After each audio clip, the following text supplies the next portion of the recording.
Sabe aquela sensação de que a nossa busca incessante por crescimento talvez seja, na verdade, um caminho para a autodestruição? É uma ideia bem perturbadora, né? Mas é exatamente isso que o filósofo Byung-Chul Han explora de um jeito genial. E hoje vamos mergulhar nessa teoria e tentar entender por que a nossa sociedade parece viver em um estado de negação da morte. Então, para a gente entender essa ideia toda, nosso papo vai seguir por 6 pontos principais. A gente começa com essa coisa do delírio do crescimento, depois mergulha na pulsão de morte, vê a crítica que o Han faz a essa ideia, passa para a negação da morte, chega na vida de morto-vivo e, por fim, tentamos ver uma luz no fim do túnel, como viver com a morte. Olha, essa frase do Han é tipo um soco no estômago, né? Faz a gente parar e pensar, será que esse nosso tal progresso não é, na verdade, uma doença? Pensa um pouco. A crise climática, o esgotamento mental que virou quase regra, não parecem muito com os sintomas de uma patologia bem séria? É que a gente parece estar preso num ciclo, né? Uma roda viva de produção sem fim. Lança produto novo, a gente consome mais, gera mais lixo e damos um nome bonito de crescimento para isso. Só que lá no fundo todo mundo sabe que essa festa uma hora acaba. E a destruição, bom, ela tá cada vez mais na nossa cara. E essa sensação de estar num trem desgovernado, indo a toda velocidade, não é de hoje não. Vários pensadores já tentaram entender o porquê. Por que continuamos pisando no acelerador, mesmo sabendo que tem um precipício logo ali na frente? Qual é a lógica por trás dessa loucura toda? Bom, para alguns, a resposta está dentro da nossa cabeça, na nossa própria psique. O economista Bernard Mares, por exemplo, olhou para o capitalismo e viu ali o reflexo de um dos conceitos mais sombrios de Freud, a tal da pulsão de morte. Pulsão de morte soa meio assustador, né? Mas a ideia é mais ou menos assim. Imagina que a vida é tipo uma mola que foi esticada. A pulsão de morte seria o desejo dessa mola de voltar para o lugar dela, para o estado original de repouso. É um impulso, lá no inconsciente, de retornar ao pó, de se livrar dessa tensão que é existir. Para Freud, a coisa meio que é assim. A vida foi um acidente. Viemos do inanimado, do nada, e no fundo, queremos voltar para lá. A vida seria só um desvio, sabe? Um caminho mais longo e bem mais complicado de volta para casa, para a paz que é não existir. Ok, a teoria é interessante. Mas, será que ela explica mesmo o nosso mundo de hoje? O Byung-Chul Han acha que não.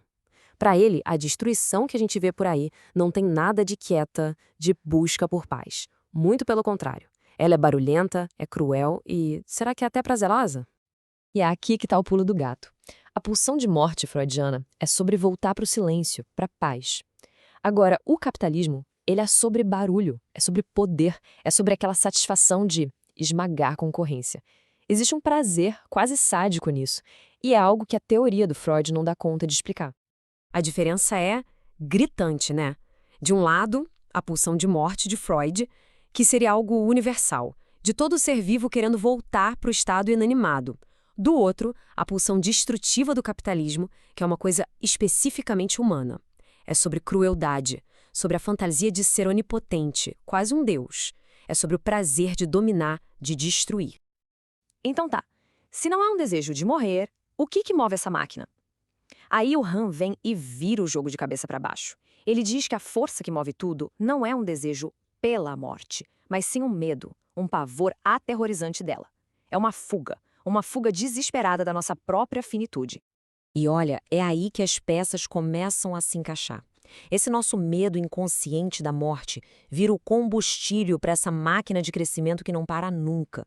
A gente acumula capital como se tivesse, sei lá, construindo uma muralha contra a morte, contra a perda definitiva. Para explicar isso, o Han nos convida para uma viagem no tempo. Pensa lá nas sociedades antigas. Acreditava-se que, ao matar um inimigo, o poder dele, a sua mana, era transferida para quem venceu.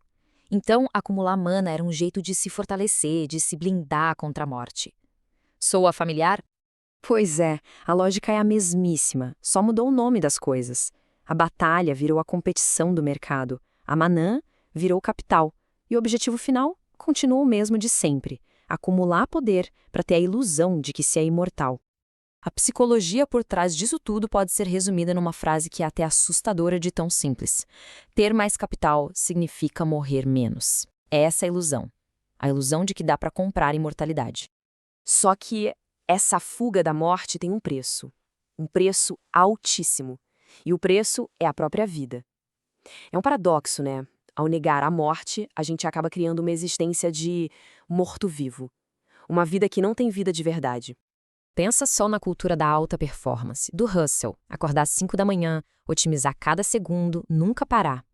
A gente fica tão ocupado performando que esquece de viver de fato. É a busca por se afirmar que no fim vira autodestruição.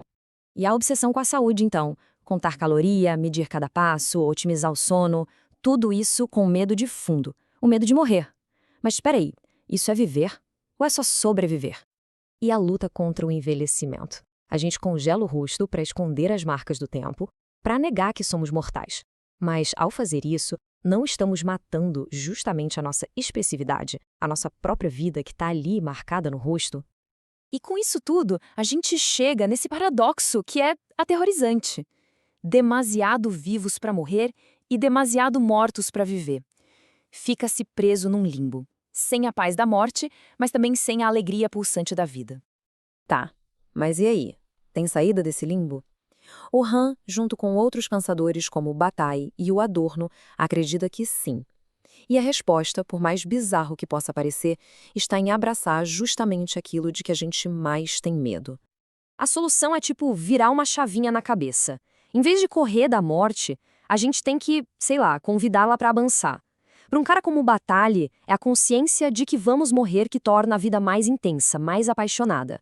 Já o Adorno dizia que essa obsessão por saúde é que é a verdadeira doença. No fim das contas, a chave é aceitar a nossa finitude. E essa frase do Adorno, nossa, ela resume tudo de um jeito tão poético. Amável é a vida que é capaz de morrer. É na nossa fragilidade que mora a beleza. É a certeza do fim que faz cada momento ser tão, mas tão precioso. E aí fica a reflexão final pra gente, né?